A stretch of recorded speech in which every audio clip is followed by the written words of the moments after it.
आज आपण अपक्ष उमेदवार मिलिंद भाऊ वानखडे यांच्या प्रचार कार्यालयात आपण दाखल झालेलो आहोत.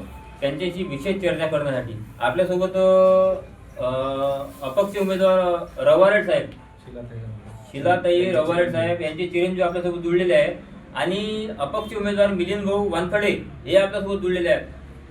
सर्वप्रथम दादा, आमच्या AR न्यूज दर्यापूर लाईव्ह चॅनलमध्ये आपलं स्वागत आहे. धन्यवाद. आजपर्यंत ही सगळे नगरसेवक, नगर अध्यक्ष सगळे होऊन गेले.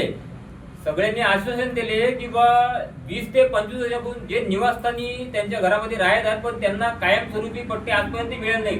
तर काय सांगाल तुम्ही? आम्ही निवडून आल्यानंतर लोकांपर्यंत पोहोचू आणि आमचा मुद्दा सर्वप्रथम तोच राहणार आहे की ज्यांना ज्यांना कायमपट्टी मिळालेली नाही त्यांना आपण कायमपट्टी मिळवून देण्याचा पूर्णपणे प्रयत्न करू. आणखी कसं आहे, दर्यापूर आपल्या प्रभाग क्रमांक 7 मधील नाल्या तुंड पाण्यानं अशा भरलेल्या असतात आणि त्या नाल्यांचं आजपर्यंतही कोणी विल्हेवाट लावलं नाही. गटार योजना आजपर्यंत आपल्या दर्यापूर नगर परिषदेला माहीत आहे की नाही आहे, हे काय सांगाल तुम्ही? गटार योजना ही कागदापुरतीच आपल्या नगर परिषदेला माहीत आहे. तसेच आपल्या प्रभागामध्ये जे मेन मुख्य 4 रस्ते आहेत त्या रस्त्यावर गटार योजना आणि पेवर ब्लॉक योजना ही असायलाच पाहिजे होती. आतापर्यंत आपण निवडून आल्यानंतर ती पण योजना आपण आपल्या प्रभागामध्ये राबवणार आहोत.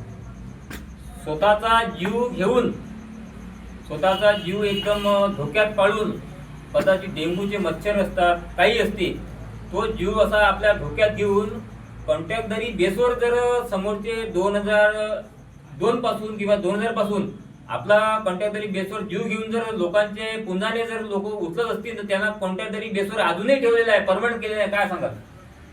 आपल्या नगर परिषद दर्यापूरमध्ये बहुतांश आरोग्य कर्मचारी 1995 ते आतापर्यंत काही परमनंट झालेले नाही आहेत. त्यांच्या काहींचे केसेस सुरू आहेत व काही केसेस लढून थकलेले आहेत.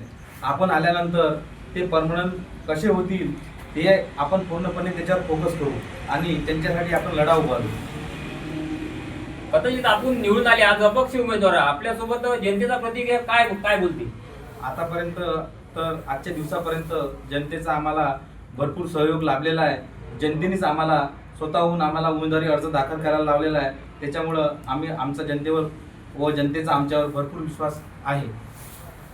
सध्या आपण सुशिक्षित बेरोजगार आहात आणि सुशिक्षित बेरोजगार पदवीधर मुलं भरपूर आहेत आणि त्या पदवीधर मुलं असल्यामुळे आपण त्यांना काही रोजगार उपलब्ध करून देणार आहात काय?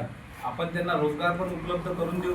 नगर परिषद मार्फत व अन्य मार्गामार्फत आपण त्यांना रोजगार उपलब्ध करून देऊ किंवा शक्यतो आपण त्यांना स्वावलंबी रोजगार त्यांच्या करण्यासाठी आपण त्यांना सहकार्य करू. आपल्यासोबत रवाळे ताईचे चिरंजीव जुळलेले आहेत. त्यांच्या आई उमेदवारीसाठी दाखल आहेत. आपण त्यांच्यासोबत विशेष चर्चा करू. दादा, बऱ्याच ठिकाणी महिला त्यांना अशा कोणाच्या वावरात म्हणा, कुठे म्हणा, बऱ्याच ठिकाणी जावं लागते आणि त्या महिलांना रोजगार उपलब्ध करून आजपर्यंत हे कोणी दिलेलं नाही आहे. काय सांगा? दादा, आमचा सर्वात महत्त्वाचा मुद्दा हाच आहे की ज्या वेळेस आतापर्यंत हे जे प्रश्न निर्माण झाले तर या आधीच्या नगरसेवकांनी केलं काय, म्हणूनच हा आम्ही अपक्ष राहून हा जो लढा आहे आमचा, तर हा अशा ज्या मागील नगरसेवकांच्या विरोधातला लढा आहे आणि जो या प्रभागातल्या जनतेवर आतापर्यंत जो अन्याय झाला त्याबद्दलचा लढा आहे.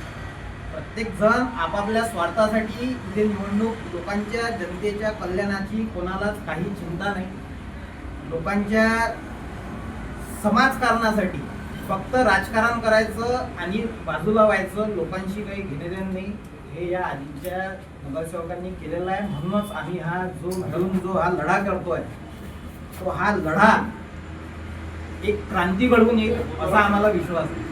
आणि हे जे मुद्दे तुम्ही जे आम्हाला विचारत आहेत हे मुद्दे आम्ही अंमलात कसे आणून देऊ, खरा नगरसेवक काय असते, खरा नगरसेवक काम कसा करतो, हे आम्ही तुम्हाला 100% आम्ही ज्या दिवशी निवडून येऊ त्या दिवशी आम्ही तुम्हाला.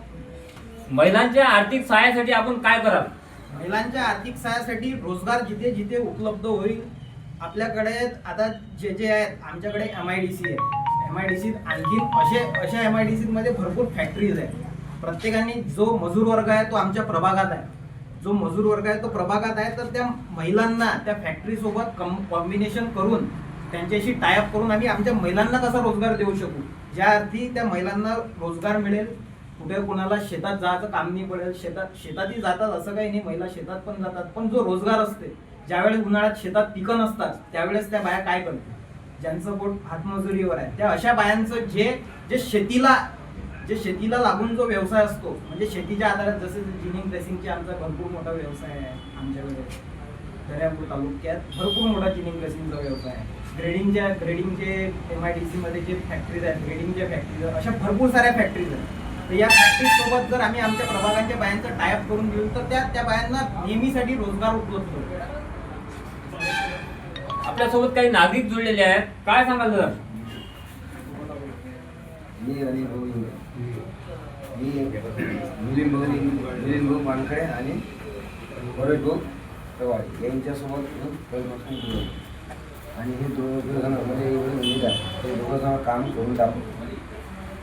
कदाचित तुमचे अपक्ष उमेदवार निवडून आले तर कायमस्वरूपी पट्टे जे गरजू आहेत, जे समजा निराधार आहेत, त्यांना कायमस्वरूपी पट्टे मिळून देतील काय? हा, 100%. आतापर्यंत कोण्या नेत्याला असं केलं आहे काय? कोणच नाही केलं नाही. म्हणून हे दोघं करून दाखवले. करून दाखवतील. तुम्ही आता सुशिक्षित आहात की बेरोजगार आहात? बेरोजगार. तुम्हाला रोजगार आहे काय? मग रोजगार निर्माण करून देतील काय? हा. आपल्यासोबत काही नागरिक जुळलेले होते बघा.